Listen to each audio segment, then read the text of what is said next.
The stars outside shimmered like cold fire. The vast black of space stretched in every direction, calm and silent. But inside the control deck of the human warship Aegis I, the air was thick with tension.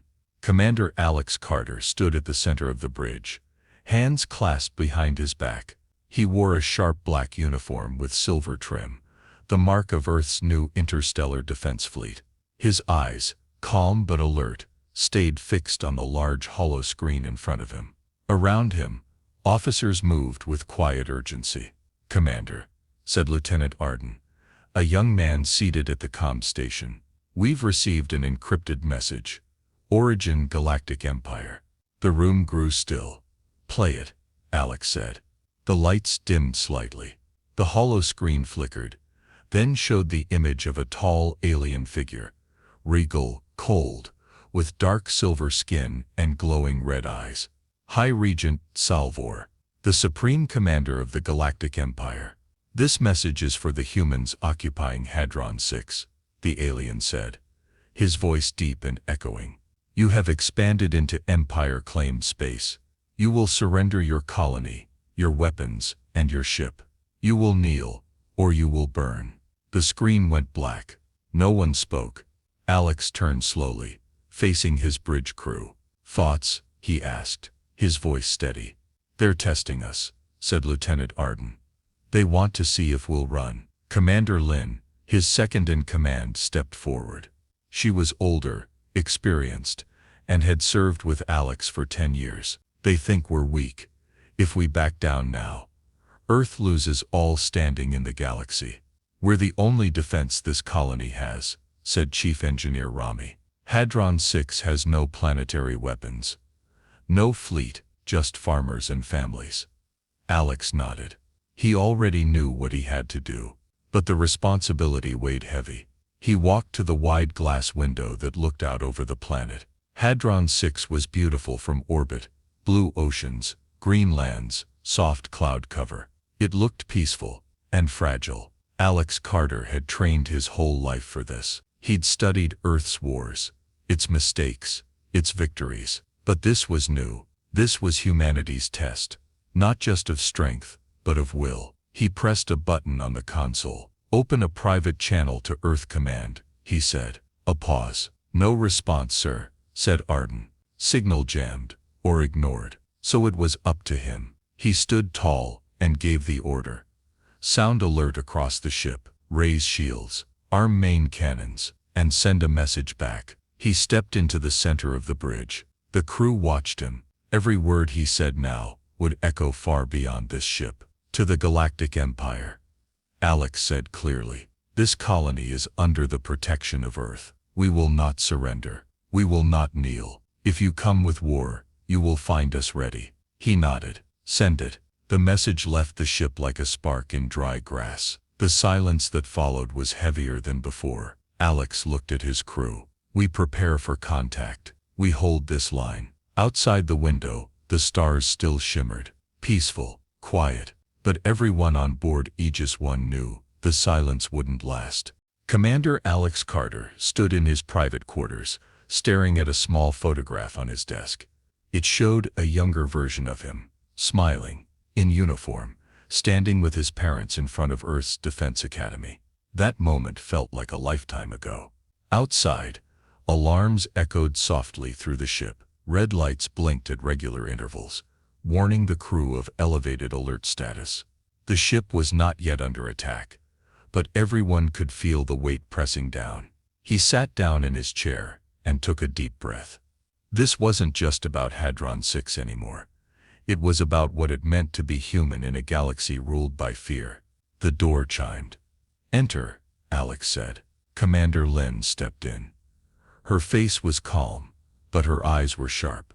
She had seen war before. Small skirmishes, border conflicts, but nothing like what might be coming now. "The crew's ready," she said. "Shields are online, weapons fully charged. Damage control teams are on standby." Alex nodded. "Good." She paused before speaking again. "Some of the younger crew, they're scared. They've never been this close to real war." "They should be scared," Alex replied. But they'll fight. I've seen them train. They know what's at stake. Lynn leaned against the wall. You're sure about this decision? Alex looked out the small window in the room. The curve of Hadron 6 was just visible. Its forests, its cities, its people. They'll come whether we fight or not, he said. If we bow, they'll take more. Another colony. Then another, until we're nothing but a shadow under their rule. Lynn said nothing. She didn't need to. She understood. I made my choice, Alex said. We hold the line.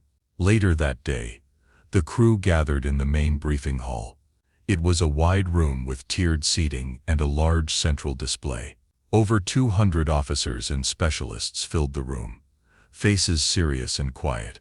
Even those on shift watched the feed from their stations. Alex walked to the center, wearing his command uniform, boots echoing on the steel floor. The room went silent. He spoke simply. We've received a threat from the Galactic Empire. You've all heard it. Surrender or die. That's what they offered. He looked around. Meeting eyes. Some might say it's safer to give in, to buy time. But I don't believe in living on our knees. The room stayed quiet. No one moved. I'm not ordering you to die, he said. I'm asking you to fight. To stand, not just for Hadron 6, but for Earth, for every human who refuses to be ruled by fear. He paused. The screen behind him showed images of the colony. Schools, homes, children playing in green fields. We are the only defense this colony has. There's no backup, no fleet coming. It's just us. He took one step forward. If anyone wants to step away, do it now. No judgment. You won't be punished. Silence. No one moved. One by one, officers straightened their backs. Some nodded. Others placed hands on their weapons or gave quiet signs of support. Commander Lin stood up first. We follow you, sir. No surrender. One by one, the voices joined in. No surrender. No surrender. It grew into a low chant. Strong, unshaken. Alex looked out at them all. Then get to your stations. And hold the line. Hours later, Alex stood on the bridge as final preparations were made. The ship's AI voice echoed. All systems operational, combat readiness confirmed. Estimated enemy arrival in 30 hours. Alex turned to Lin. Begin civilian evacuation protocols. Get everyone below ground. Yes, Commander. And Lin. Yes. Thank you. She nodded once and left. Alone for a moment, Alex looked out at the stars again. The same stars his ancestors had once looked at from Earth. Back then, the galaxy had seemed so far away. Now it was at their doorstep. Watching, judging, threatening. He whispered under his breath. No surrender. The stars didn't answer. But Aegis 1 stood ready. The cold dark of space held its breath. On the bridge of Aegis 1, everything was quiet except for the soft hum of the ship's systems. Lights glowed faintly on the control panels. The crew moved with focus, each person locked into their duty. No one laughed. No one joked. War was coming. Commander Alex Carter stood at the front of the bridge, hands resting on the edge of the console. His eyes were on the main screen, which showed a wide view of the stars around Hadron 6. For now, the sky was empty. But that would not last. Status? He asked calmly. Scanners are active, replied Lieutenant Arden. No visual contact yet, but long-range sensors picked up a large mass entering the system. 3 ships, matching Imperial class. Alex nodded once. ETA. 15 minutes. Bring us to full alert, Alex said. Lock all weapon systems. Prepare for engagement. Red lights flashed throughout the ship as the alert sounded. Every hallway, every room, every crew member felt the change in the air. Battle stations were manned. Doors were sealed. Weapons were powered up. Every part of the ship became a piece of the war machine. In the planet below, Hadron 6's colonists rushed into underground shelters. Children clung to parents. Farmers, engineers, and doctors prayed. They couldn't fight, but they had hope. Hope that the ship in the sky would protect them. Back on Aegis 1, Alex tightened his gloves and gave a nod to Commander Lin, who stood beside him. "We trained for this," he said. She nodded. "And we're ready." 10 minutes later, the first shape appeared on the screen. A long, sharp outline slid from the shadows, black as space itself. Then another, and another. 3 Imperial war cruisers moved into formation, surrounding Hadron 6 like wolves around prey. Lieutenant Arden's voice shook slightly. "Visual confirmed.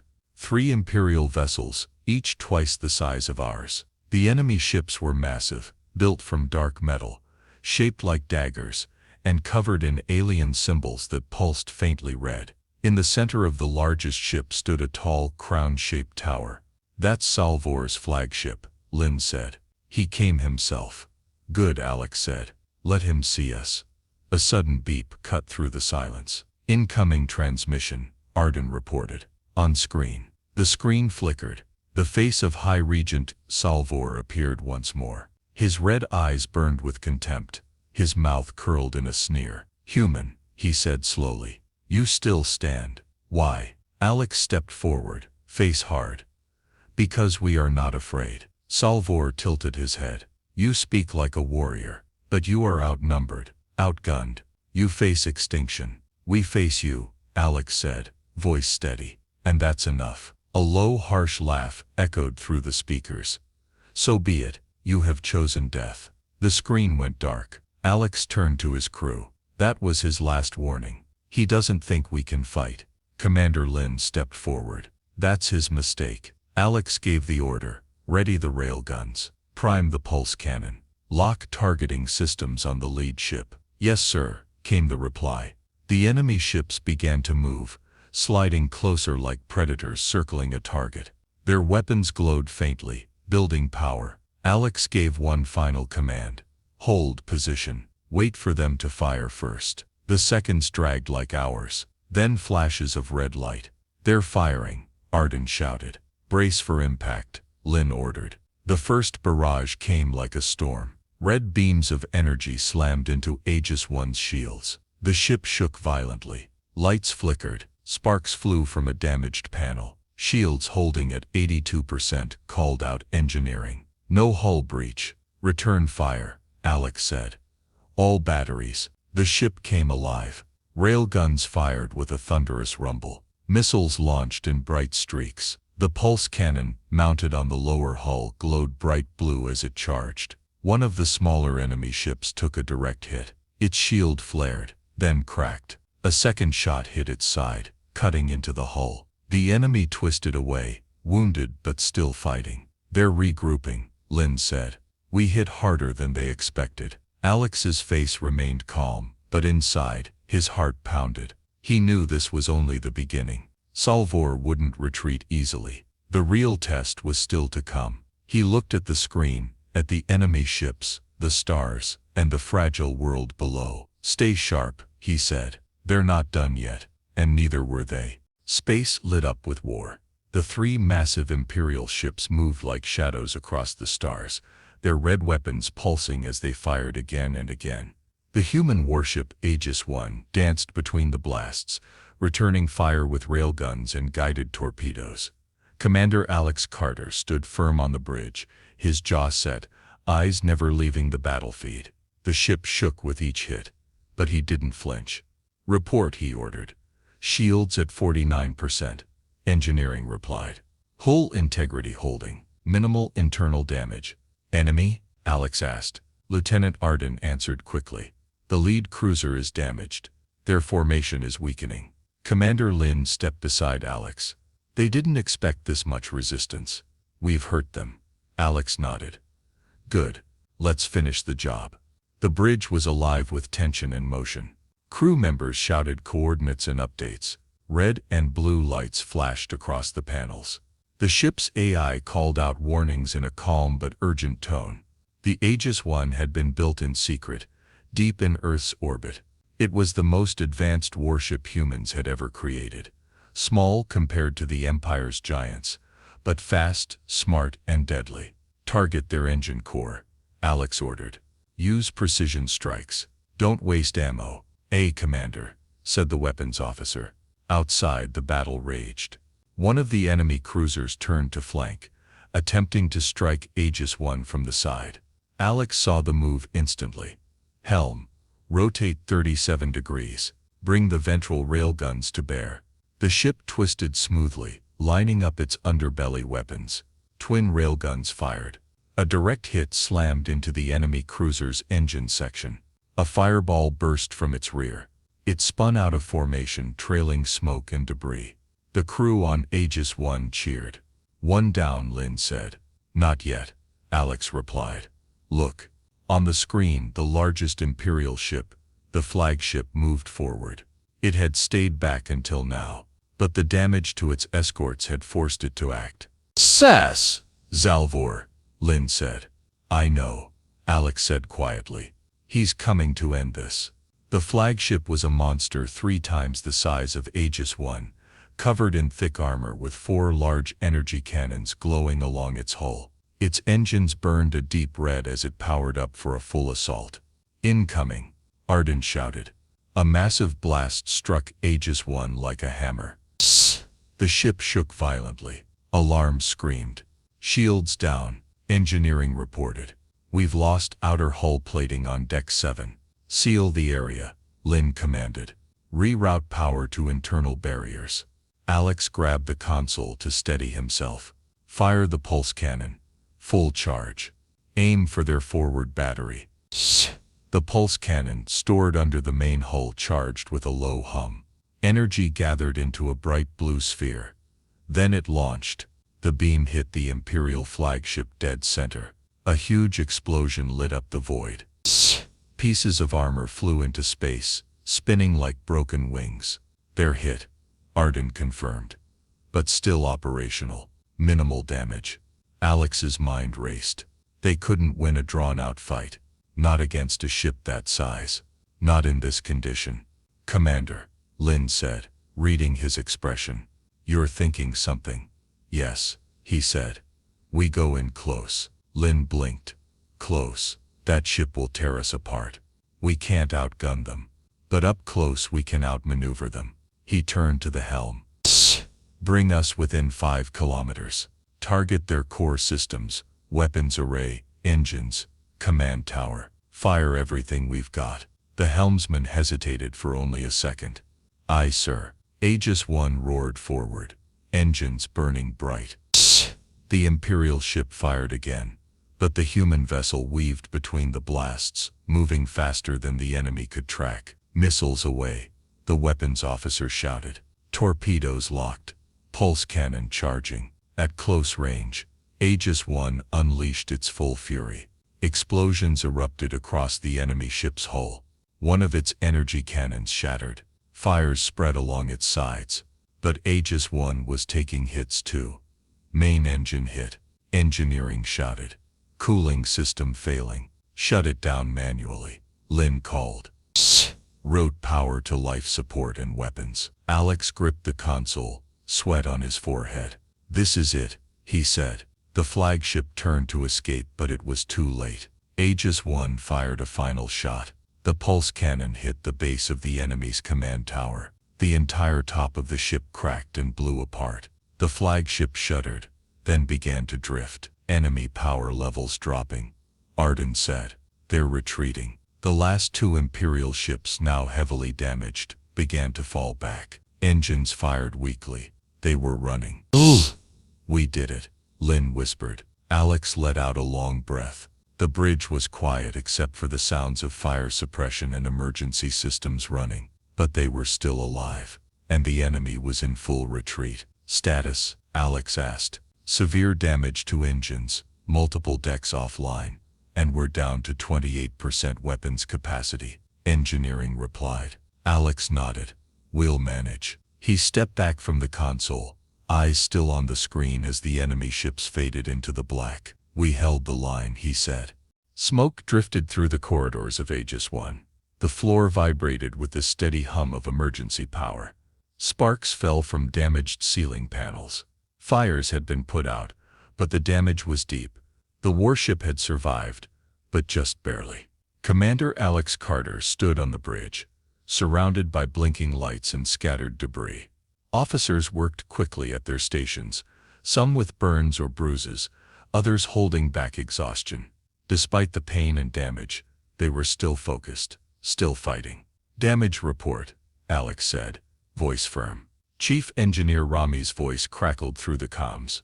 "Main engines are offline. We've lost full propulsion.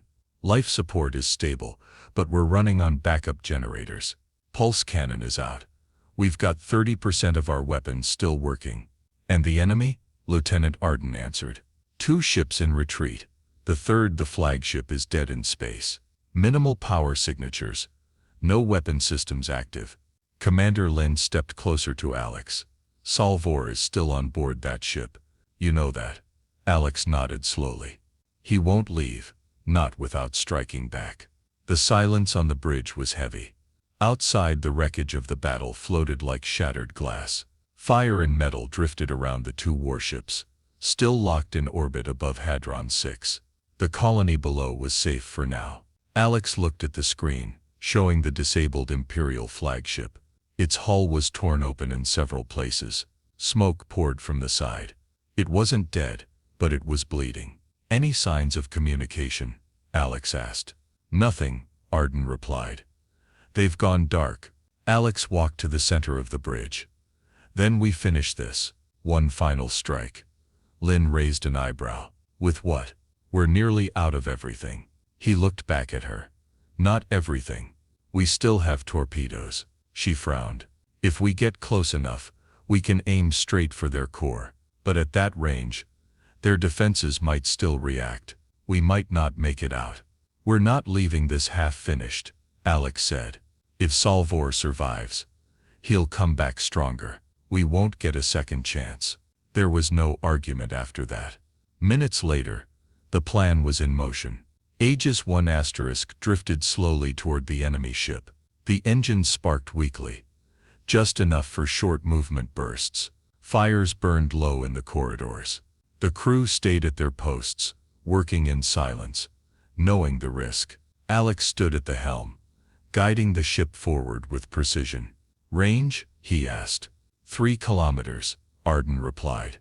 "Closing. Target lock, ready." Torpedo bay. Loaded and armed, Commander Lin stood beside him, steady and silent. She had accepted the risk without question. "This might be it," she said softly. Alex nodded.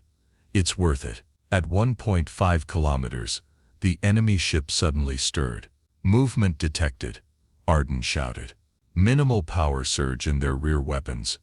"Evasive," Alex ordered. "Fire all torpedoes." Now, 4 torpedoes launched from the underbelly of Aegis 1, streaking forward in perfect formation. The enemy ship managed to fire one final blast, weak, unfocused, but it still struck the human warship's starboard side. The impact was brutal. The ship lurched. Panels exploded. Crew members were thrown to the floor, but the torpedoes hit their target. The explosion tore through the Imperial flagship's center. A brilliant light flared in space as the enemy ship cracked apart. Fire, metal, and bodies scattered in all directions. On the bridge, alarms were still ringing, but the danger had passed. "Target destroyed," Arden said. Breathless, "We got them." Alex stood slowly, blood trickling from a cut above his brow. He looked at the screen, at the burning remains of the once proud Imperial flagship. Salvor's command tower had been vaporized. There would be no more threats from him. Lin let out a long breath. "It's over." Alex didn't speak right away. He just watched the wreckage drift away like ashes in the wind. Then he turned to the crew. "You did it," he said. "You held the line." There were no cheers, no loud celebration, only the quiet relief of survivors, of people who had done the impossible. Outside, Hadron 6 was safe. The sky was clear. The Empire had broken. The battle was over, but Aegis 1 floated like a wounded beast in the void. Large pieces of debris surrounded the ship, twisted metal, broken hull fragments, and drifting remnants of the destroyed Imperial flagship. Fires still burned in parts of the ship. Smoke curled from open vents. The once pristine warship now wore deep scars. Inside, the bridge was quiet. Commander Alex Carter stood alone, looking at the stars. He wore a torn and burned uniform. His hands were scraped, and blood dried on his face, but he was still standing. Behind him, the crew worked in silence. Their eyes were tired. Many had burns, cuts, or bandages. Others had not made it. The names of the dead scrolled slowly on the small screen in the corner of the bridge. Engineers, pilots, gunners. Each name was a life given to protect the colony below. Alex turned to Commander Lin. "Status?" he asked, his voice low. Lin was seated, nursing a wrapped arm. "Main power is stabilizing. Communications are up. We've sent word to Earth Command. Medical teams are treating the wounded. Damage control is underway. We can hold orbit, but without a full engine core, we're stuck here for a while." Alex gave a slow nod. "We'll make repairs, piece by piece. They'll send help now," Lin said. "They won't ignore us anymore." "No," Alex replied. "They won't." He stepped to the center of the bridge and activated the main communications array. The screen lit up with a blinking red signal, "Record and transmit." "To all ships receiving this message," he began. "This is Commander Alex Carter of Aegis I. The human colony on Hadron 6 is safe. The Galactic Empire sent a warning. We answered with fire, and we're still here." He paused. "We stood our ground against a superior force. We defended our people. We lost good men and women, but we did not surrender, and we never will." He looked directly at the camera. "We are not afraid." He ended the transmission. The message was sent across the colony network, through the nearest relay satellites, toward Earth, and across the outer colonies. The silence after the message was deep. Then, slowly, one by one, his crew began to applaud. It wasn't loud. It wasn't joyful. It was quiet, tired, and proud. On the planet below, colonists emerged from shelters. They looked to the sky, where the smoke trail of the battle still lingered. Children pointed. Families wept. They knew what had happened up there. In one of the cities, a small boy held a toy spaceship in his hand and whispered, "Aegis I." Later, Alex walked alone through the damaged corridors of the ship. Wires hung from the ceiling. The walls were blackened, but the crew nodded to him as he passed, even if they were too weak to speak. He stopped at the observation deck, the glass panel still intact. Stars stretched endlessly across the sky. Pieces of the enemy flagship drifted slowly, glowing faintly as they caught the light of a nearby sun. Commander Lin joined him. "Think they'll come back?" she asked. "Maybe," Alex said, "but not today." They stood in silence for a while, looking out. "Do you regret it?" she asked. "No," Alex said. "We showed them who we are." She nodded. "And if they come again?" He looked at the stars. "We'll be ready." Back on Earth, news of the battle spread fast. The message from Aegis I played across every screen. Alex Carter became a symbol, not of war, but of courage. His words echoed across the colonies. "We are not afraid." The galaxy was watching now. The Empire had lost its fear weapon, and humanity had found its voice. The stars would never be the same.